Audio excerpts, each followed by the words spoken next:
Hello friends. अभी बज रहे हैं सुबह के 11 और मैं डाल रही हूँ कपड़े, भिगो रही हूँ सर्फ में। और हमारे यहाँ निरमा बोला जाता है इसको। तो मैं इस सारे कपड़े जो धुलने वाले हैं, मैं ये गर्म पानी लिया मैं टब में, तो मैं इसमें फूलने के लिए डाल दूँगी, भिगो दूँगी मतलब।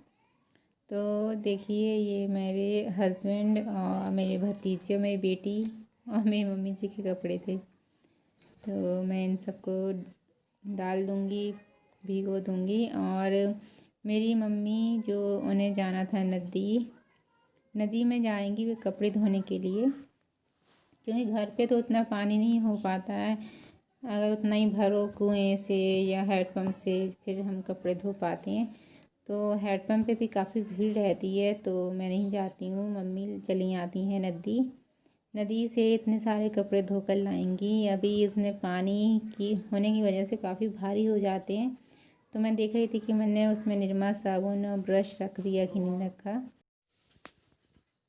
हेलो फ्रेंड्स, नए साल की आपको बहुत बहुत बधाई। और अभी हो रहा है सुबह का 11 बज रहे हैं और अभी मेरा सारा ही काम डला पड़ा हुआ है मतलब। तो मैं अपना सारा काम कर लूँगी नहा धोकर, फिर मैं आपसे मिलती हूँ। तो ओके, बाय फ्रेंड्स। यहाँ पे मैं छान रही थी दूध, और ये जितना बचता है दूध कुछ तो मैंने दही में डाल दिया जमने के लिए। और जो हमें इस्तेमाल करना है मतलब सुबह से लेके हमें अगली सुबह तक दूध मतलब चाहिए है। तो ये देखो मेरे डले हुए थे बर्तन। तो मैं यहाँ सारा बर्तन जो है उसमें जूठन वगैरह होता है तो मैं अलग ही निकाल लेती हूँ, और वो हमारी जो भैंसें हैं हम उन्हीं को खिला देते हैं। देखिए, ये मैंने सारे इकट्ठा कर लिया और एक बाल्टी में यहाँ डाल दूँगी। तो अभी काफ़ी काम है हमारा, बस मैं ये सारे काम निपटा लेती हूँ, मेरे बर्तन बन जाएंगे, उसके बाद मिलते हैं।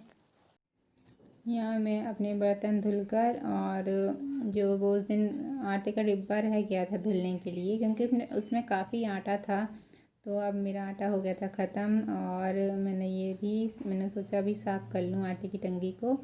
तो मेरे बर्तन भी बन चुके थे और मेरी वो टंकी भी धुल चुकी थी।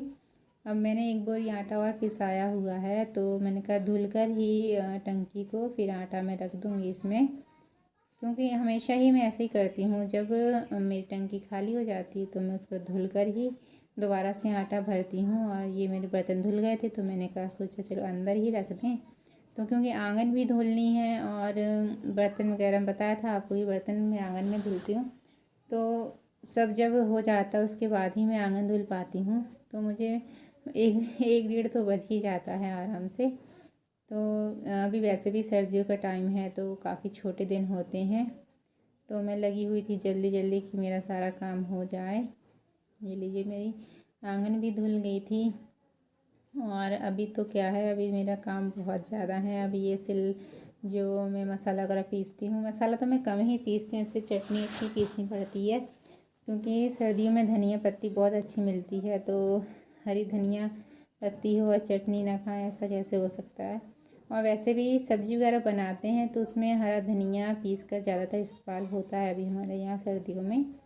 तो ये मतलब यूज़ करते ही रहते हैं, काफ़ी धनिया मिल जाता है हम लोगों को इस टाइम।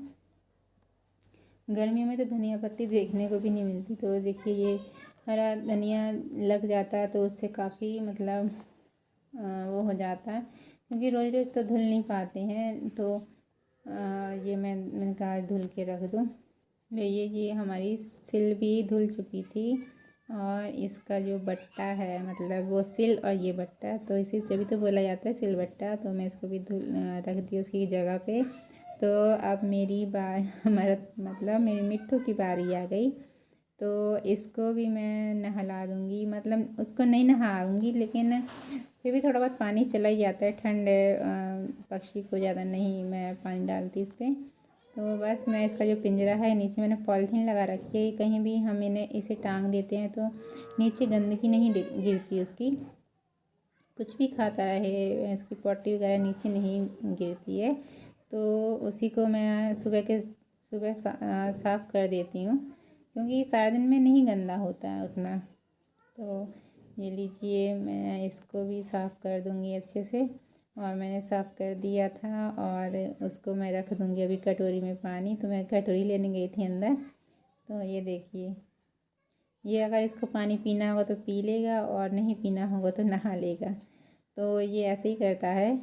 अभी इसको दिख रहा है कि मेरी जो है दरवाज़ा खुला है, तो मैंने फिर बंद कर दिया था। जब भी वो नहाएगा, देखिए कैसे नहा रहा है, बहुत अच्छे से नहाता है। और पूरा पानी भी गिरा लेता तो दोबारा डालना पड़ता है। ये देखिए, देखिए कैसे नहा रहा है। मतलब इंसान को ठंड लगती है, लेकिन जो पक्षी होते हैं उन्हें तो पता नहीं ठंड लगती कि नहीं लगती उतनी। लेकिन देखिए कितना एंजॉय कर रहा है। तो नॉर्मल पानी था।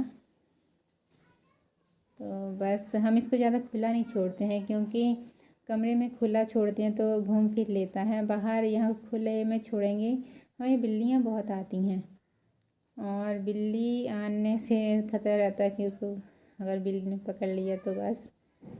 लेकिन मैं चाहती हूँ कि जहाँ तक इसकी सेफ्टी बनी रहे।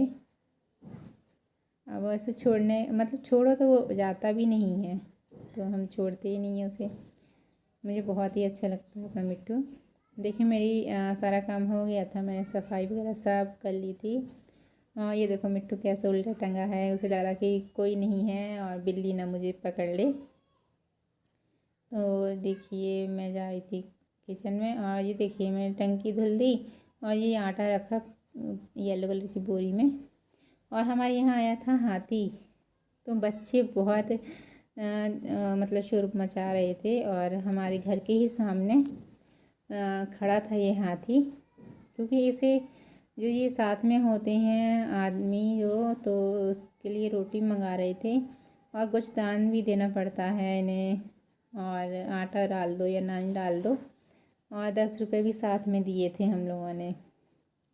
तो हाथी को खिलाई थी हमारी मम्मी जी ने रोटी। मैं तो बाहर नहीं निकली थी, मैं तो उस टाइम नहा रही थी शायद। तो ये देखिए मम्मी गई हैं हमारे यहाँ उस आटा डालने और रोटी डाल देंगी, ये रोटी खिलाएंगी उसको। देखना उसकी सूंड। और मेरी बेटी ने ये शूट किया था, मेरी बेटी को लग रहा था डर, तो वो काफ़ी दूर खड़ी थी। ये देखिए काफ़ी टाइम बाद आया था हमारे यहाँ हाथी। तो पूरे गांव में फिरेगा, ये पूरे गांव में ही घूमता है। देखिए उधर चला गया गांव के अंदर। अब ये गांव से बैक हो गया, अब दूसरी जो गली पड़ती वहाँ जाएगा। ओके फ्रेंड्स, अब बताना, यहाँ तक था मेरा आज का ब्लॉग, और आपको कैसा लगा मेरा ब्लॉग। Thank you friends.